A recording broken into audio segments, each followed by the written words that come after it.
right, hello. This is your crazy art teacher, Miss Champlin, and Miss Valera and I put together a project for you dealing with the element texture. Woo woo! So what we are creating today is not just any type of texture, it is known as simulated texture. Okay, so simulated texture is the appearance. It looks like it could feel something, but it actually doesn't feel that way. Okay, so while this finger looks like it could be scaly, it actually feels smooth because it's on paper, right? So because of that illusion, it's tricking us, right? So it's simulated texture. It's not actually a texture I can feel. All right, so simulated texture is what we're working on today. So get a paper. It doesn't have to be just white paper, it can be lined paper if you have that. And then you're gonna take a pencil and you're gonna carefully trace your hand. Nice and careful. Doesn't have to be absolutely perfect because this is practice. Okay. All right. And so I have my hand. We are going to create different textures on each of these fingers, as you saw in the example. Okay, so the first texture we are going to create is a scaly texture. So I'm gonna go ahead and write scales above the pinky. Now, with this texture, you're gonna wanna think of the letter U's, okay? Now, one thing you wanna do with these U's, you're gonna continue like a chain, and then the bottom of the U, it helps if you make kind of a little dot on some of the U's, okay? And then you're going to connect. So from the middle of the bottom of the U, you connect it to the next middle of the bottom of the U, okay? Mistakes people make with this texture, right, or they do this, okay? Either they don't interlock the scales, like this one, this is interlocked, okay? And what happens is if a snake or a dragon were to have this type of texture, right, this part here, if an arrow or something got through to that, it could damage the skin there, right, and they're not protected. So if they interlock their scales, they're protected. Anyway, that's just some tips. And then right here, I didn't totally connect it, so there's a gap here. And so you're gonna wanna make sure that you don't have a huge gap in between your lines. You want to actually connect them. All right, so we're going to go ahead and add those. Letter U's. I go from the bottom of the U to the next bottom part of the U, bottom of that U, and then the next, okay? So, or you could say like the lowest curve of that U, I suppose. Interlocking them all the way down.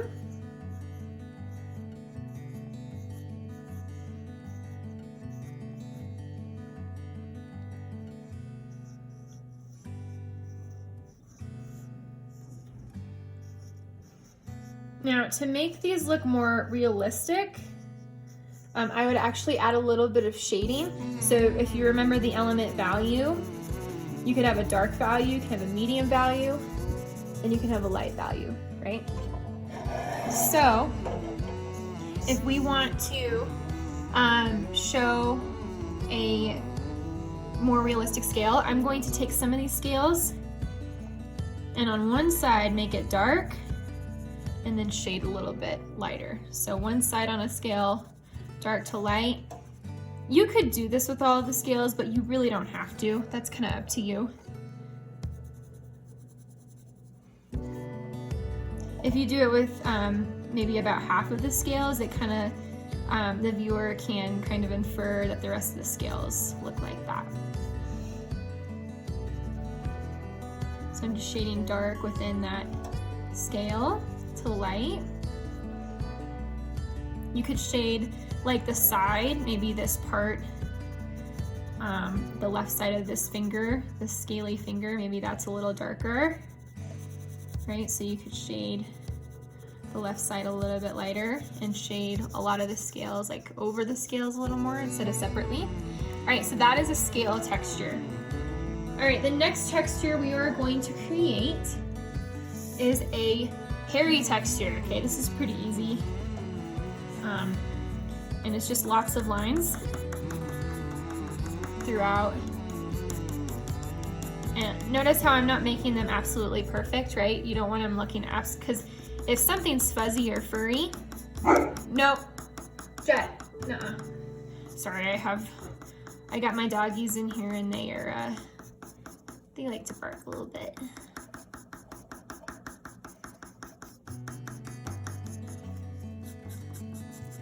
Okay, so this is a hairy texture. Think about putting your lines different directions. It's gonna make it more believable.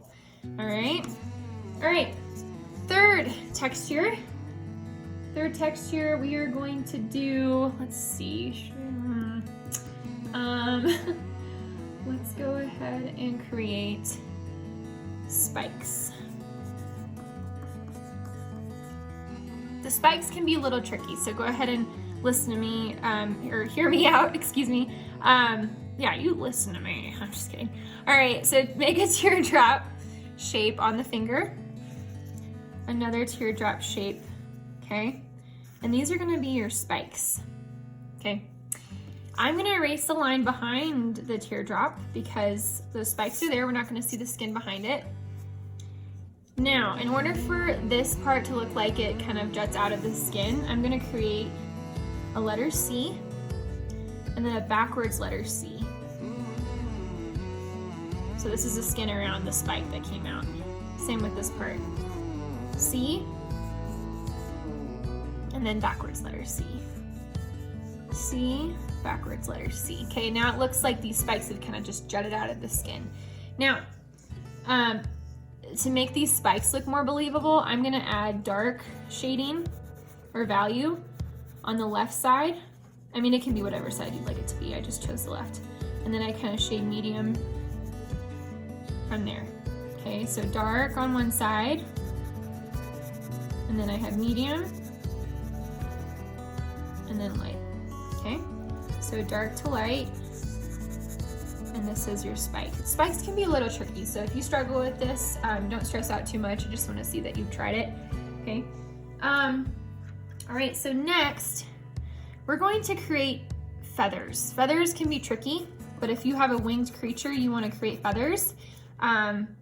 So for feathers, I would create a curved line. Okay, so do 3 curved lines.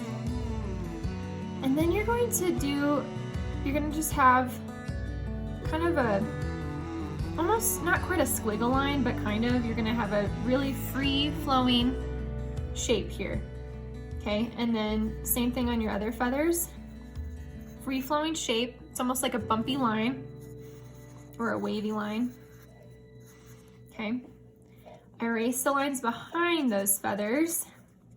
And I know I'm probably going really fast, so if you need to stop this video and try it, then you can. Okay, so it's almost like they look like leaves, right?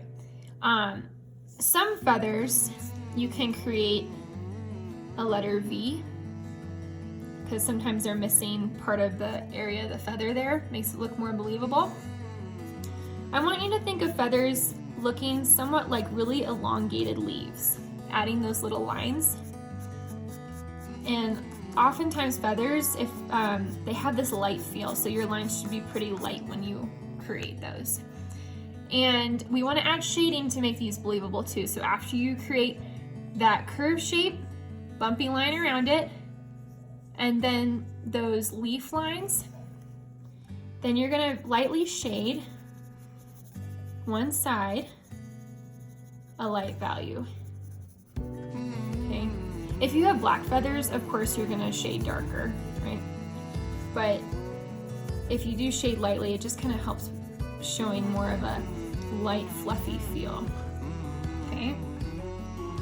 And just a tip when it comes to shading many feathers together, you can almost create like a fuzzy texture, okay? If you wanna just watch this part, you can, you don't have to draw this, but if you wanna try it, you can. And if you just draw multiple kind of zigzag lines that are kind of curvy zigzag lines, this can make it look more fluffy And then you shade one side or some areas of the fluff, and then you erase the line behind it, right?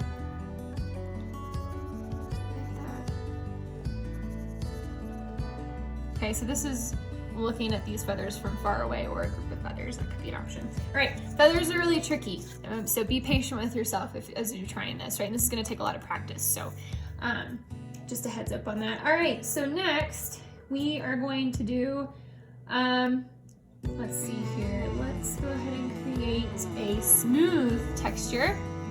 Okay, smooth is, I feel like, relatively easy, excuse me, if you know how to create value, right? The dark, medium, and light values.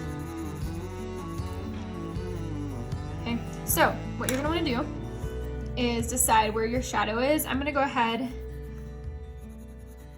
and just shade dark on one side of this thumb.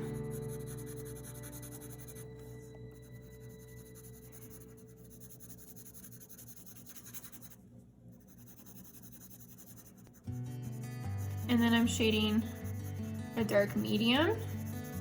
And as I gradually get further toward the middle, it's gonna be really light. That way the light shines on it. It's really light.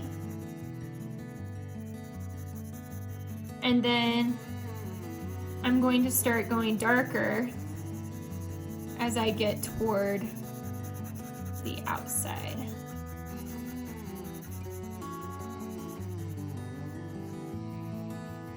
Okay, so I'm getting darker as I go toward the outside. Okay, you could even erase a little bit for highlight. And then some people do this. You don't have to do this, I mean, but it can make your artwork look a little smoother if you smooth your finger over it. I know in college my professors did not like students doing that because the oils from your fingers get onto the paper, and it makes it a little more difficult with drawing later because of that. But honestly, if you guys want to do that, I really have no problem with that. It is a way that I can make it look a little more smooth if you like. All right. So this is how you create a smooth texture: feathers, spikes, hairy, and scales. Okay. And then this is well, this is more of that feathery texture. If you want to create a fuzzy texture, so let's say that the top of the hand is a little more fuzzy. I would do more, kind of like I did here with the feathers, make it more curved zigzags, kind of here and there, adding, and then I would add some shading here and there to create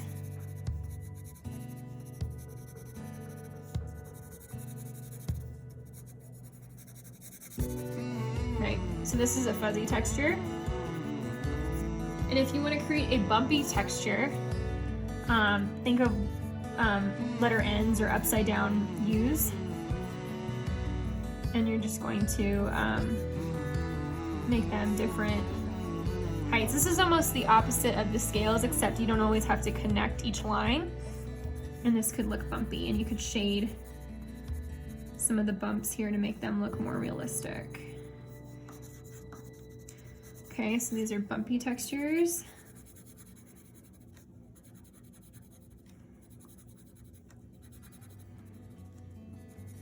Okay, so I have given you 1, 2, 3, 4, 5, 6, 7 different textures for your drawing practice. These again are simulated textures. I can't actually feel them, right? They are on the paper. This is an illusion, so they are simulated textures. It looks like I could feel them, but I can't. All right. So I hope you enjoyed this video. I am so excited to see what you guys come up with.